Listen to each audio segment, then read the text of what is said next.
हरे कृष्ण। श्रीमद् भगवद गीता अध्याय 7 श्लोक संख्या 28।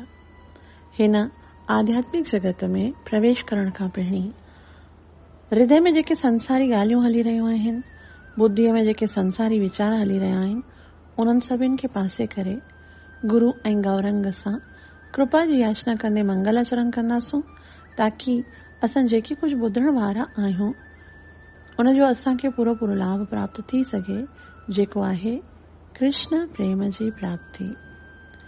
ओम अज्ञानतिमिरन्धस्य ज्ञानाञ्जनशलाकया चक्षुरुन्मीलितं येन तस्मै श्रीगुरुवे नमः। श्रीचैतन्यमनोभीष्टं स्थापितं येन भूतले स्वयं रूपः कदा मह्यं ददाति स्वपदान्तिकम्। वन्देऽहं श्रीगुरुः श्रीयुतपदकमलं श्रीगुरुन् वैष्णवांश्च। श्रीरूपं साग्रजातं सहगण रघुनाथान् वितं तं सजीवम् साद्वैतं सावधूतं परिजनसहितं कृष्णचैतन्यदेवं श्रीराधा कृष्णपादा सहगण ललिता श्रीविशाखान्वितंश्च। हे कृष्ण करुणा सिन्धु दीनबन्धु जगत्पति गोपीश गोपिका कान्ता श्रीराधा कान्त नमस्तुते।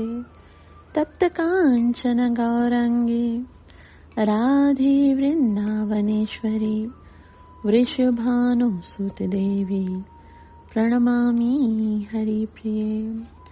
वञ्चाकल्पतरुभ्यश्च कृपा सिन्धुभ्यैव च पतितनां पावनेभ्यो वैष्णवेभ्यो नमो नमः। श्रीकृष्ण चैतन्य प्रभु नित्यानन्दा श्री अद्वैत गदाधर श्रीवासदि गौर भक्तवृन्द। हरे कृष्ण कृष्ण कृष्ण हरे हरे, हरे राम राम राम हरे हरे। ग्रंथराज श्रीमद् भगवद गीता माताजी जय। अध्याय 7 श्लोक नंबर 28।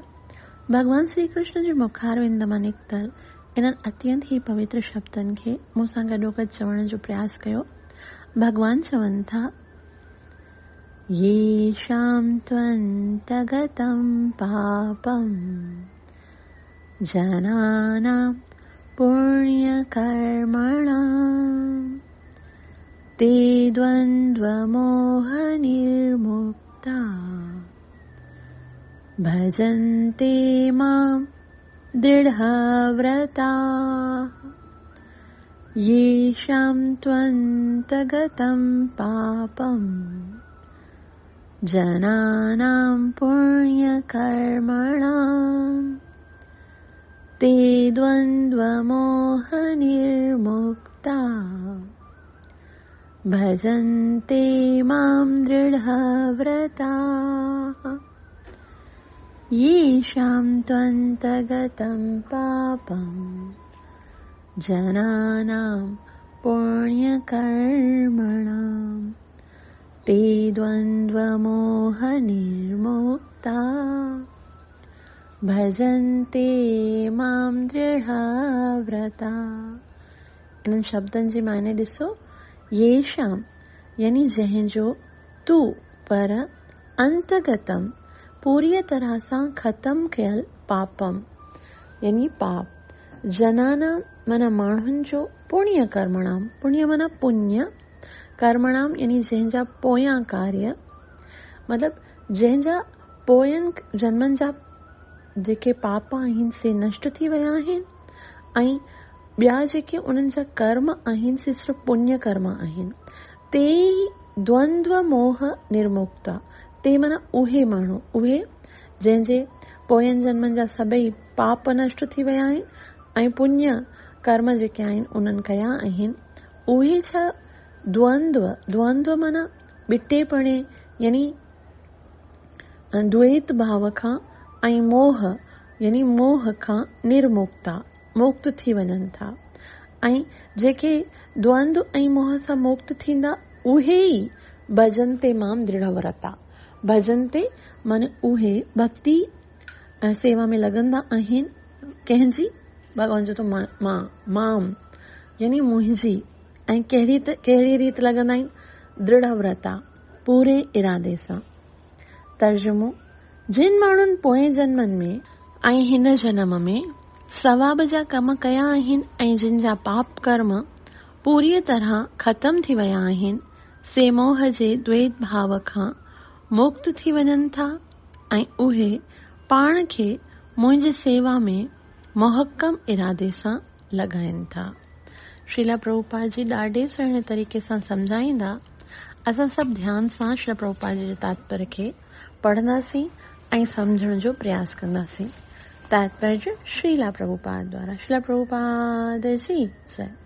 श्रीला प्रभुपाद जी चवनि था, इन श्लोक में उन्हनि माण्हुनि जो ज़िक्र थियल आहे जेके दिव्य पद हासिल करण जा अधिकारी आहिनि।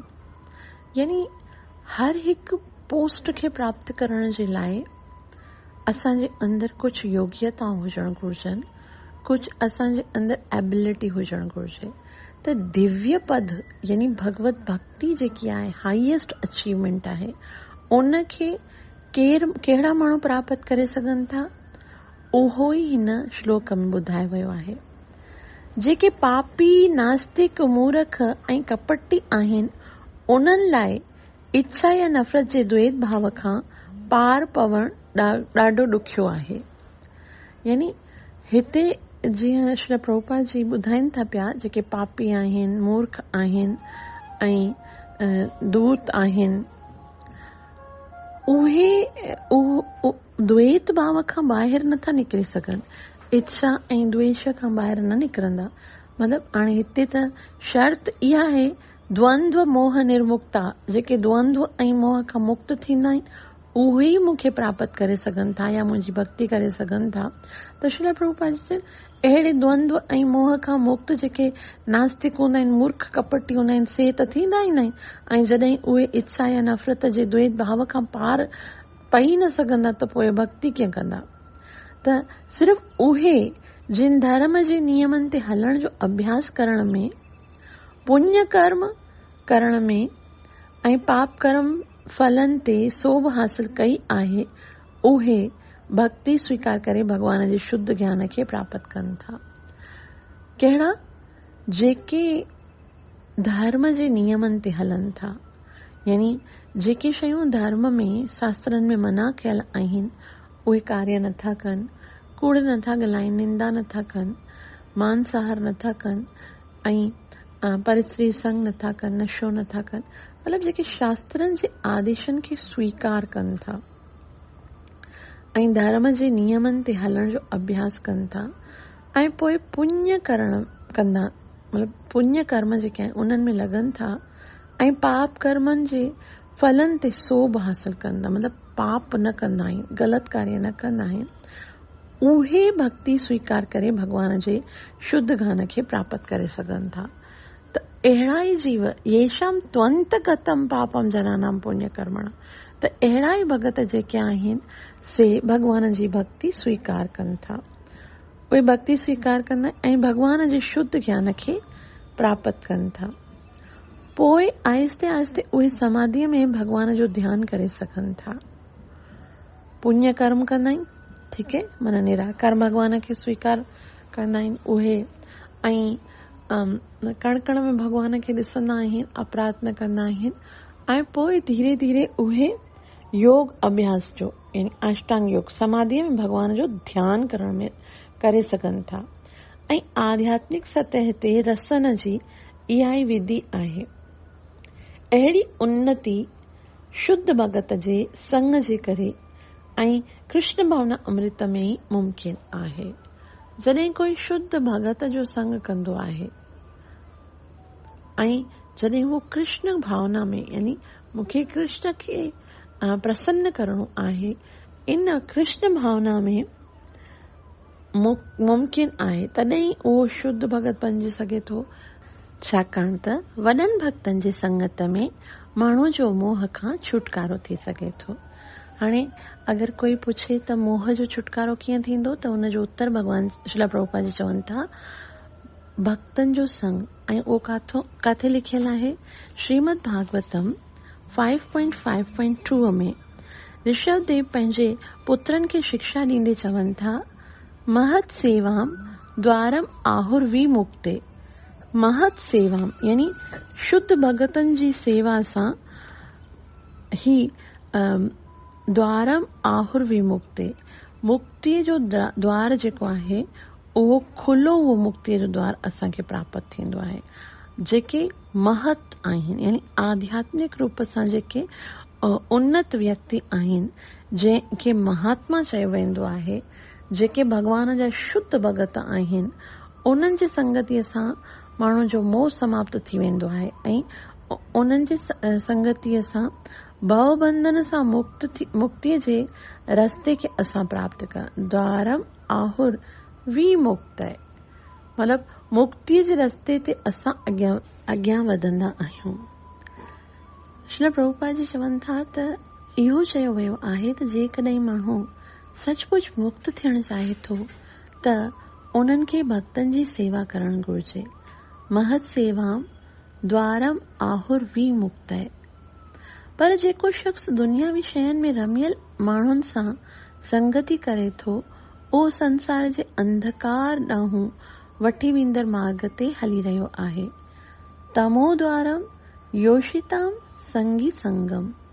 भगवान जा सभई भगत हिन पृथ्वीअ ते इन करे घुमनि था जीअं संसार सां बदल जीव आत्माउनि खे मोह मां कढण। निराकारवादी नथा ॼाणनि त परम ईश्वर जे अधीन पंहिंजे असली रूप खे विसारे छॾण भगवान जे क़ाइदे जी वॾे में वॾी भञकड़ी आहे। जेसिताईं माण्हू पंहिंजे असली रूप में वापसि कोन नथो अचे, तेसिताईं भगवान खे सम्झण या पके इरादे सां पूरी तरह हुन जी दिव्य सेवा ऐं प्रेम भक्तीअ में लॻी वञणु मुमकिन कोन आहे। श्रीला प्रभुपाद जी जय। मूकं कुरुतु वाचालं पंगुं लंघयति गिरं यत्कृपातमहं वन्दे श्रीगुरुं दीनतारणं परमानन्दमाधवं श्रीचैतन्य ईश्वरम्। ग्रंथराज श्रीमद भगवत गीता मात जी जय। जीअं त असां कल्ह श्लोक नंबर 27 में पढ़ियो, भगवान चयो, इच्छा द्वेष समुत्थेन द्वंद्व मोहेन भारत सर्वभूतानि सम्मोहं सर्गे यान्ति परन्तप।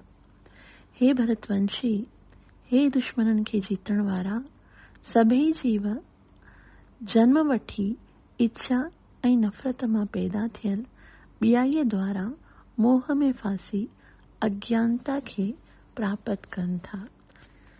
त उहे जीव जेके जन्म खां ई ॿियाईअनि में, नफ़रत में, इच्छा में फाथल आहिनि ऐं मोह में फाथल आहिनि, जेके द्वंद्वनि में फाथल आहिनि, अज्ञानता जे करे उहे त पंहिंजो पाण खे नथा सुञाणनि, उहे भला भक्ति कीअं था करे सघनि, है न।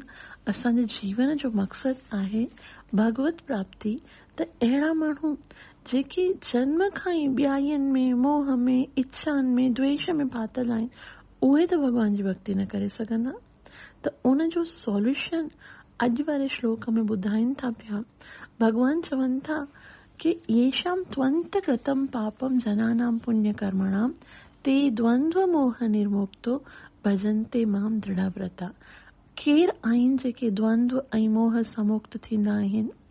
जेके येषां त्वन्त गतं पापं, जिन माण्हुनि पंहिंजे पोयनि जन्मनि में ऐं हिन जन्म में पुण्य कर्म कया आहिनि ऐं उन्हनि जा पाप कर्म पूरी तरह सां ख़तम थी विया आहिनि, उहे ई ते द्वंद्व मोह निर्मुक्ता, उहे द्वंद्व ऐं मोह खां मुक्त थी वेंदा आहिनि ऐं भजन ते माम दृढ़व्रता, ऐं उहे ई सिर्फ़ मुंहिंजो दृढ़ता सां पूरे संकल्प सां मुंहिंजी भक्ति करे सघनि था।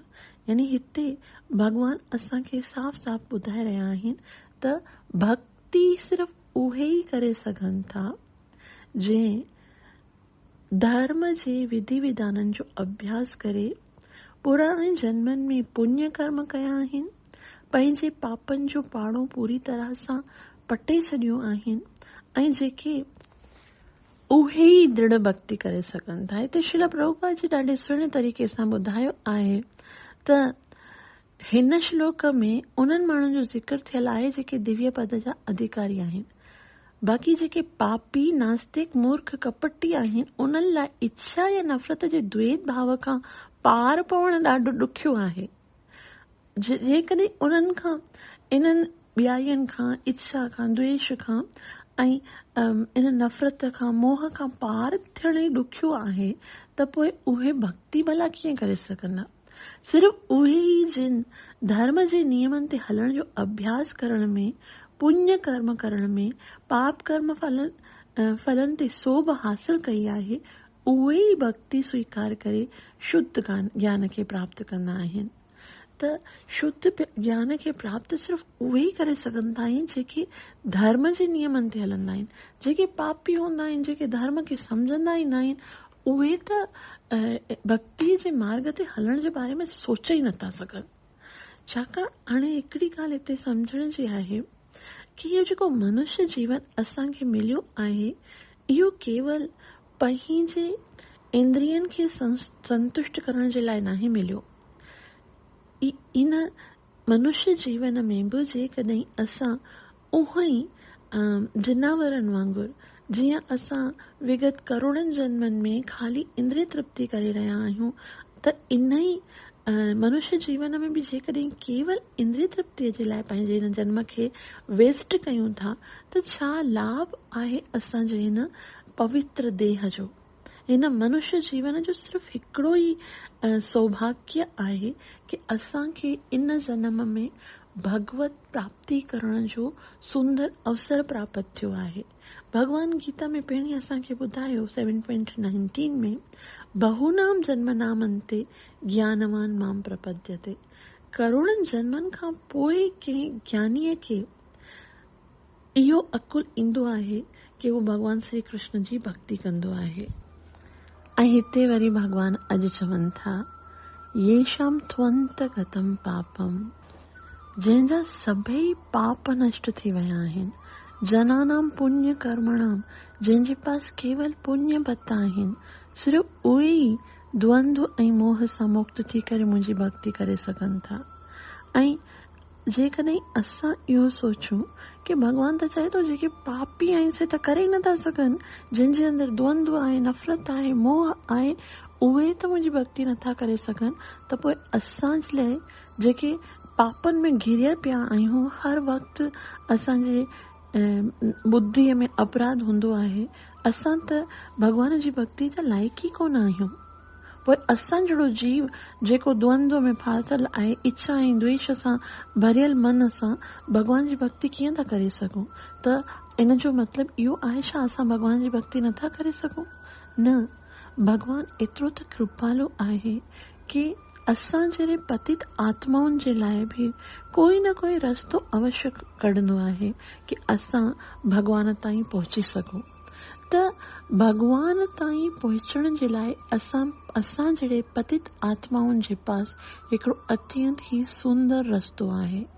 जेके पापियुनि खां पापी जीव आहिनि, जेके बिल्कुलु नालाइक़ आहिनि, उहे बि भगवत प्राप्ति करे सघनि था।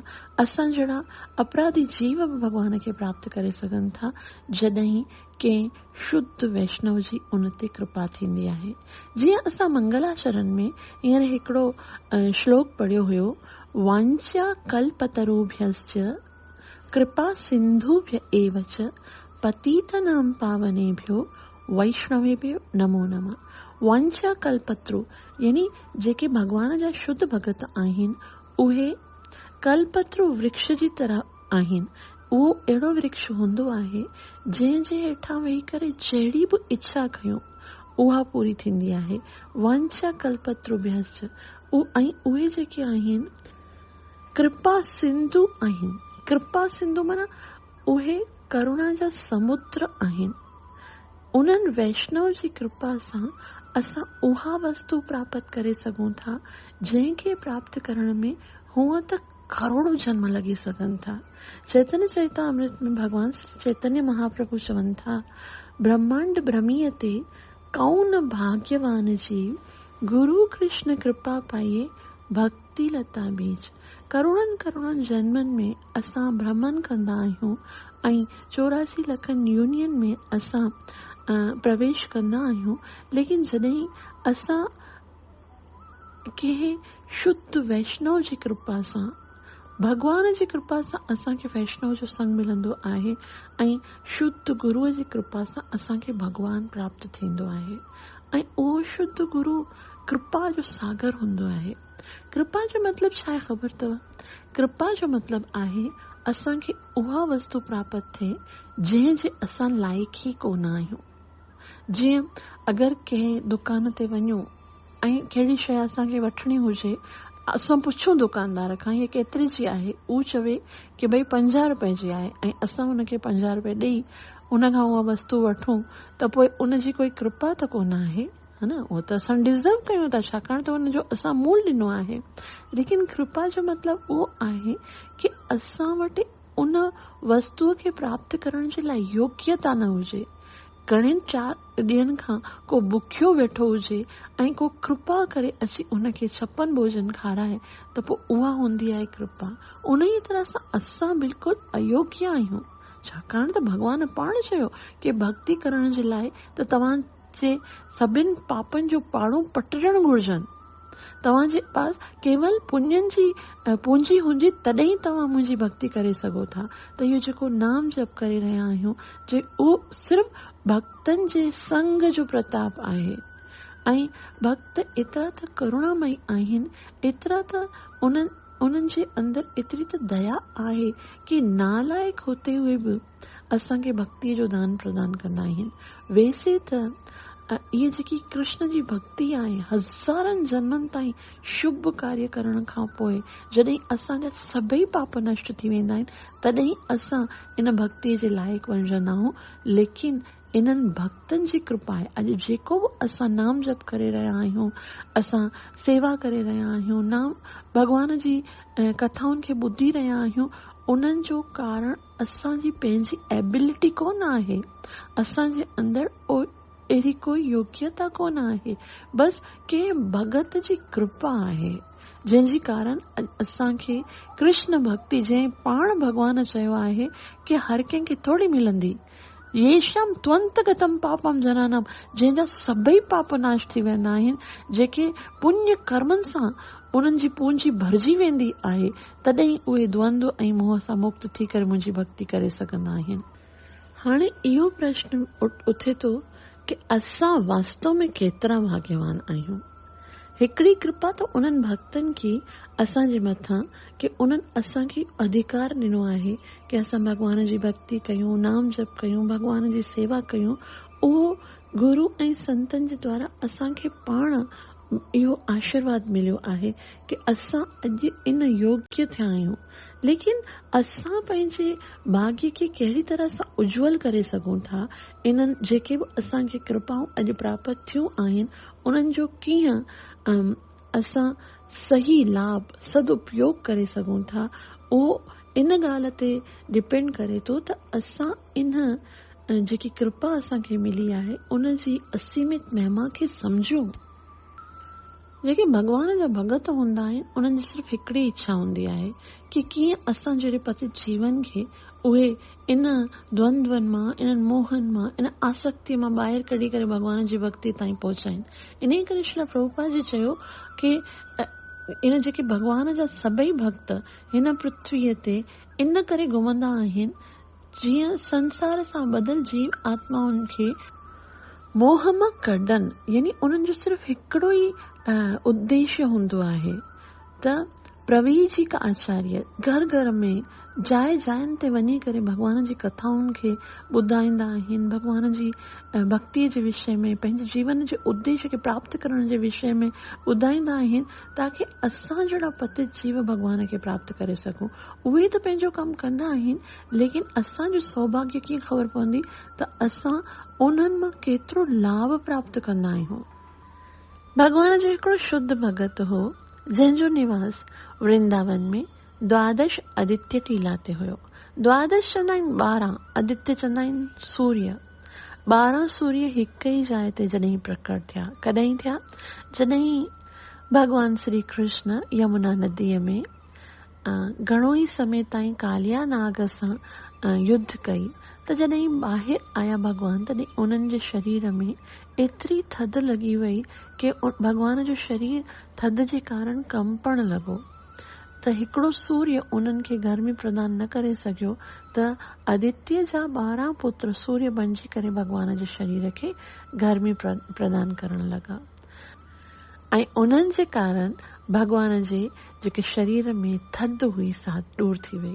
त हिते हिकिड़ी ॻाल्हि ॿुधाइण ज़रूरी आहे त भॻवान जो शरीर असां जीअं साधारण न आहे कि गर्मी ऐं सर्दीअ सां प्रभावित थी सघे। भगवान त supreme personality of the Godhead आहे। असांखे थधि लॻंदी आहे, बुखार लॻंदो आहे, गर्मी थींदी आहे, लेकिन भगवान जे शरीर खे इहे सभई वस्तु जेके आहिनि से प्रभावित न कंदियूं आहिनि। त पोइ भगवान खे थधि छो लॻी, है न? पोइ भगवान खे एतिरी थधि इन करे लॻी छाकाणि त भगवान पंहिंजे भक्तनि खे अवसर प्रदान कंदा आहिनि ताकि उहे उन्हनि जी सेवा में लॻनि, ताकि उन्हनि खे भगवान कोई न कोई अहिड़ी लीला कंदा आहिनि जंहिंजे कारण भगवान जा भगत उन्हनि जी सेवा में प्रवृत्त थी सघनि। वैसे त भगवान खे कंहिं बि शइ जी कमी कोन आहे, लेकिन पोइ बि भगवान अहिड़ियूं लीलाऊं कंदा आहिनि। यशोदा मैया जे घर में भगवान रोईंदा आहिनि छाकाणि भगवान बुख जे करे न रोअंदा आहिनि, पर उहे चाहींदा आहिनि त यशोदा मैया खे उन्हनि जी सेवा करण जो, उन्हनि खे स्तनपान करण जो, उन्हनि खे खीर पीआरण जो अवसर मिली सघे। त भगवान त आत्मा राम आहिनि, उन्हनि खे कंहिं बि वस्तुअ जी आवश्यकता कोन आहे, पर पंहिंजे भक्तनि सां प्रेम जो आदान प्रदान करण जे लाइ भगवान अहिड़ियूं लीलाऊं कंदा आहिनि। त भगवान जो उहो शुद्ध भक्त वृंदावन में द्वादश आदित्य टीला ते रहंदो हुयो ऐं उनजे पास पाइण जे लाइ वस्त्र न हूंदा हुया, बसि हिकिड़ी फटी धोती हूंदी हुई या कुझु कपिड़ो वटल हूंदो त हुनखे धोतीअ वांगुरु पाईंदा हुया। खाइण जे नाले ते उहो रोज़ाना भिक्षा न वठंदो हो। 2 ॾींहंनि खां पोइ किथे वञी करे हिकिड़े उहो घर में वञी करे भिक्षा घुरंदो हो, जेको टुकुर मिलंदो हुयसि सो खाईंदो हुयो। हिकिड़े दफ़ा उहो सनातन गोस्वामी यमुना नदी में सनानु करे जॾहिं मोटी रहियो हो, तॾहिं रस्ते ते हिकिड़ी पारसमनी ॾिठाई ऐं पारसमनी खे ॾिसी करे चयाई त इहा मुंहिंजे कहिड़े कम जी कोन्हे। त पेर सां उन जे मथां मटी पाए करे अॻियां हली विया। उन ई समय हिकिड़ो शिवजीअ जो भगत हो जंहिं शिवजीअ जी घणी तपस्या करे जॾहिं शिवजी प्रसन्न थियो तॾहिं चयाईंसि त मूंखे पारसमनी घुर्जे जंहिंसां मां लोह खे सोनो करे सघां।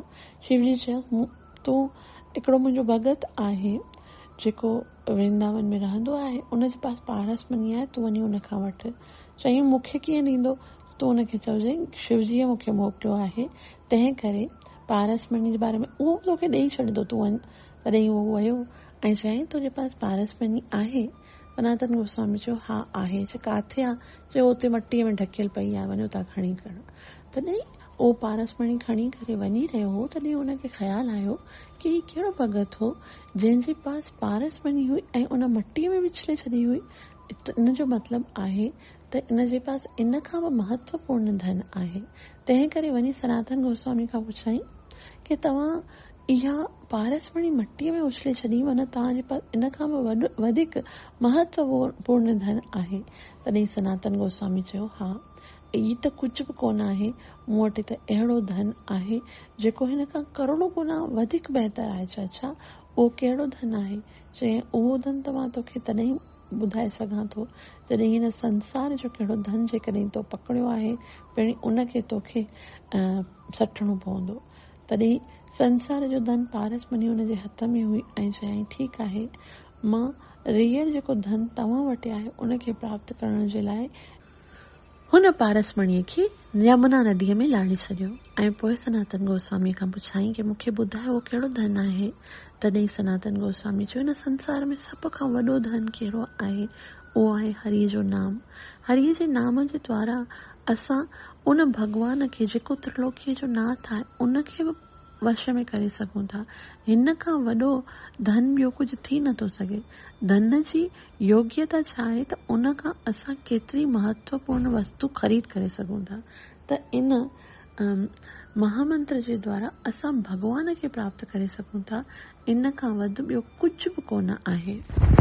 हिन पूरे ब्रह्मांड में इहो भॻवान जो नाम ई आहे जेको असांखे सुख, आनंद ऐं शांती प्रदान करे सघे थो। वे मुंहिंजे साथ ऐं मां तोखे उन अनमोल खज़ाने खे प्रदान कयां थो। ऐं उन भगत खे सनातन गोस्वामी हरिनाम जो धन प्रदान कयो ऐं उनखे चयईं जीअं मां चवां थो ईअं तूं हिन माला खे पकड़े करे चओ हरे कृष्ण कृष्ण कृष्ण हरे हरे, हरे राम राम राम हरे हरे। ईअं कंहिं बि योग्यता जे न होते हुए बि सनातन गोस्वामी जी कृपा सां उहो भॻवान जो शुद्ध भगत बणिजी वियो। इहो भॻवान जो नाम जप करण सां असांजो हृदय सोन बणिजंदो आहे।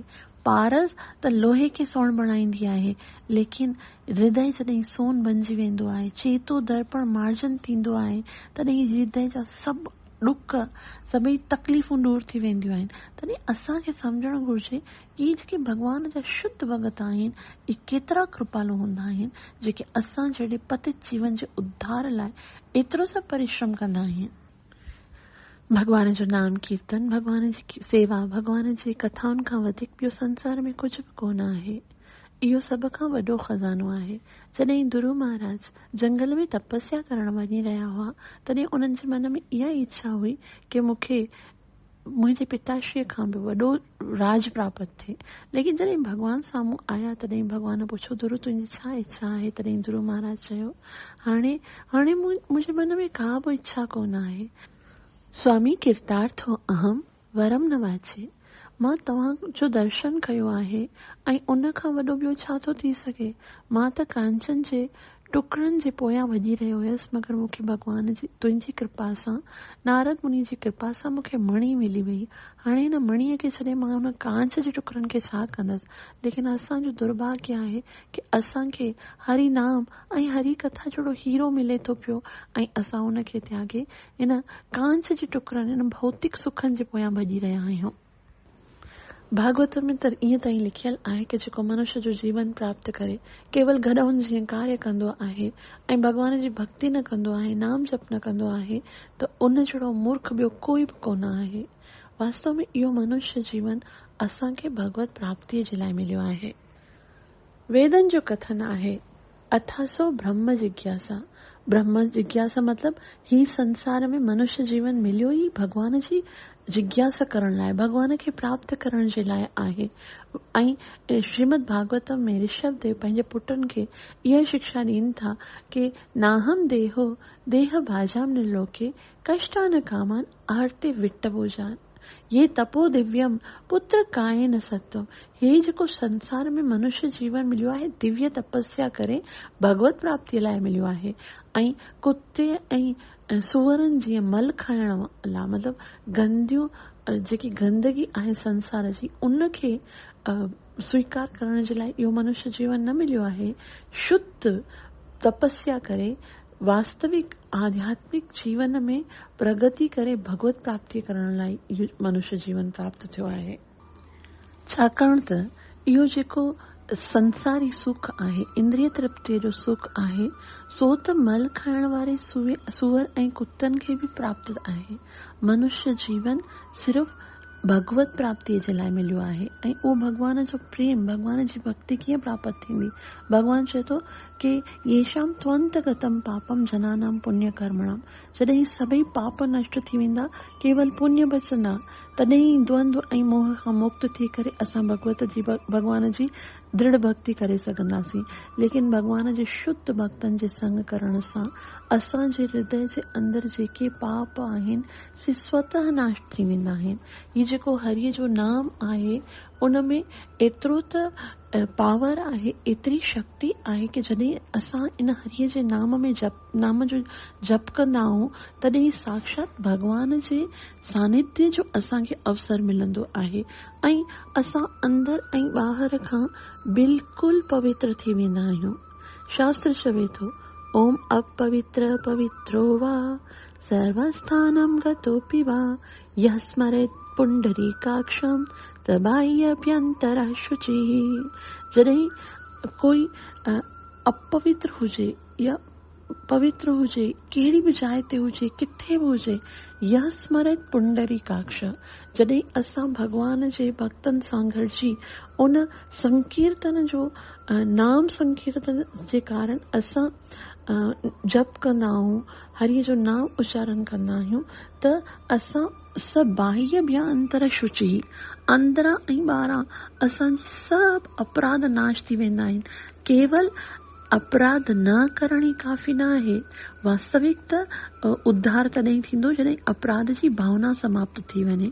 ऐं शुद्ध भक्तनि जे संग सां जॾहिं असां उन्हनि जे मुख मां हरिय जी कथा ॿुधंदा आहियूं, नाम जप कंदा आहियूं, तॾहिं हृदय मां अपराध करण जी भावना तक समाप्त थी वेंदी आहे।